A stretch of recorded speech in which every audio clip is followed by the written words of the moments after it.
Во ова издание, Украина. Руските сили напредуваат во Донецк, откако Путин објави победа во Луганск. Се разгоруваат битките. Бел фустан и свадбени завети. Типична свадба, но церемонијата се одржува онлайн. Невестата во Полска, младоженецот во Украина, на првата борбена линија. Интервју. Заменик народниот правобранител Андоновски за искуствата и сведоштвата од посетата на Киев. На над 200.000 деца, кои се украинци по род, им се издаваат руски државјанства. Ке ви кажем, останете со нас. Добро вечер, ова е ТВ Журнал од Ньюсфлеш на гласот на Америка на македонски, јас сум Јане Бојаджиевски. Гувернерот на Донецк повика 350.000 цивили да се евакуираат од тој источен украински регион поради престојната руска офанзива. Повикот дојде еден ден откако рускиот претседател Владимир Путин прогласи победа во соседниот регион Луганск. Синоќа, руските сили силно го бомбардира Славјанск, град во Донецк. Русија го започна оно што градоначалникот на Славјанска Вадим Лилях го нарече масивно гранатирање на градот во вторникот. Во интервју за украинската телевизија, Лях прво ги повика жителите да побегнат. Неколку часа подоцна тој ја смени изјавата и ги советувал да се засолнат во засолништа. Пред руската инвазија пред повеќе од 4 месеци градот имаше население од околу 107.000 жители. Руските сили оваа недела ја превзедоа контролата врз соседната провинција Луганск и извршија напади врз Славјанск и Бахмут, додека напредуваа во Донецк, од кои половина веќе го контролира Русија. Рускиот министер за одбрана Сергеј Шојгу изјави во вторникот дека војната во Украина ќе проложи се додека не се постигнат сите цели што ги постави Путин. Сепак, Шојгу рече дека во моментов главни приоритети за Москва се зачувување на животите и здравието на нивните војници, како и исклучување на заканата за безбедноста на цивилите. Предходно во војната Русија не успеа да ја собори владата на украинскиот претседател Володимир Зеленски или да го освои главниот град Киев, но од тогаш се фокусираше на превземање на источниот индустриализиран регион Донбас, кој ги вклучува Луганск и Донецк. Но и покрај тековната војна во Украина, брачните парови продолжуваат да се венчаваат, особено воените парови. Свадбените церемонии често се одржуваат онлайн. Ана Костученко ја има приказната. Згодна. Бел фустан и свадбени завети. Типична свадба, освен една работа. Церемонијата се одржува онлайн, бидејќи невестата е во Полска, а младоженецот во Украина, на првата борбена линија.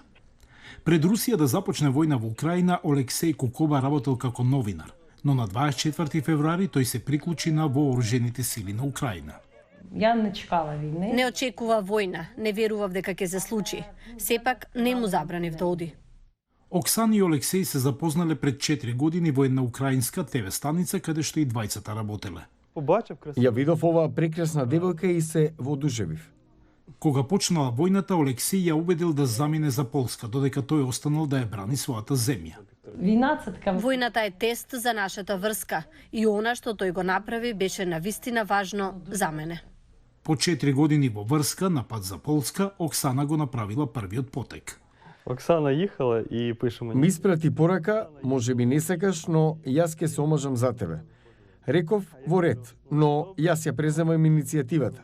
Ќе се омажиш ли за мене? И власно, знаете, јас Се шегувам дека нашата венчавка започна на 24 февруари и трае до ден денес. Жената од Полска, каде беше сместена Оксана, и го подари својот венчален фустан за онлайн церемонијата. Прстените им беа подарок од украинската златарница. Јас контактирав со златарницата и ми ја испратив нашата слика, а тие ни рекоа дека со задоволство ќе ни ги дадат бесплатно. Иницијативата на продавницата да обезбеди бесплатни бурми беше пријатно изненадување за уште една двојка што се подготвуваше за свадба. Благословляю во име Отца и Сина и Светого Духа. Володимир, професионален војник кој наскоро може да замине во жариштата во источна Украина, се влюбил во сегашната сопруга пред неколку години. Не сакаше да зборува пред камера. Идеална постат која ја. Таа е совршената жена за која сонував уште од мал. Војната ја поттикнала да ги официјализираат работите и да минат низ традиционална црковна свадбена церемонија. Подпишувањето на документите е формалност, но црковната церемонија е вистинската свадба. Тоа беше моја идеја. Почувствував дека ни е потребна. Од почетокот на војната во Украина стапиле во брак околу 22.000 двојки, но наместо модерни бели фустани и костуми, тие често избираат традиционални везени кошули или воена облека. За крај на News Flash интервју. Заменик народниот правобранител Јован Андоновски, кој неодамна беше во посета на Украина, за Гласот на Америка вели дека од она што може да го види, станува збор за трагична состојба со голем број на цивилни жртви, сериозни нарушувања на човековите права и кршење на меѓународното право. Мики Трајковски има повеќе. Професоре, од позиција на заменик народен правобранител, неодамна бевте во Украина. Што се можевте да видите таму? Каква е сликата на терен? На покана на украинската страна, бев во посета на Украина.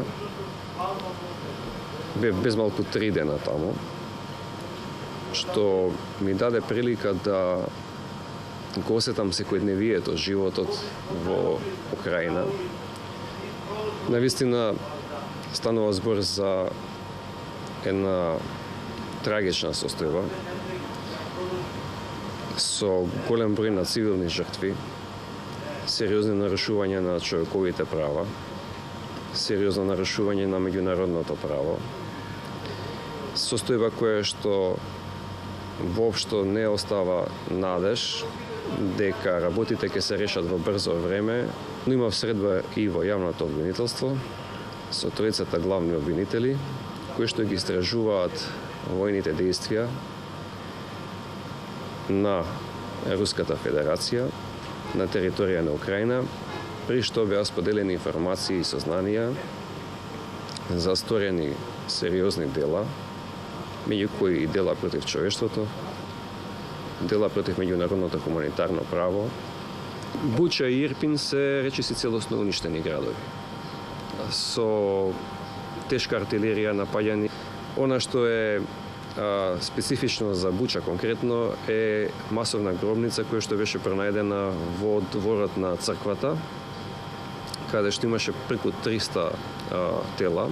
Таму се направени тешки злосторства и од припадници на војните сили на Руската Федерација, меѓутоа и од чеченските структури, при што луѓето се доведени во заблуда после окупацијата на населеното место, дека ќе се обезбеди безбедносен коридор за да ја напуштат Буча. Луѓето ги користат своите автомобили и земаат минимум средства кои што им се потребни за да излезат.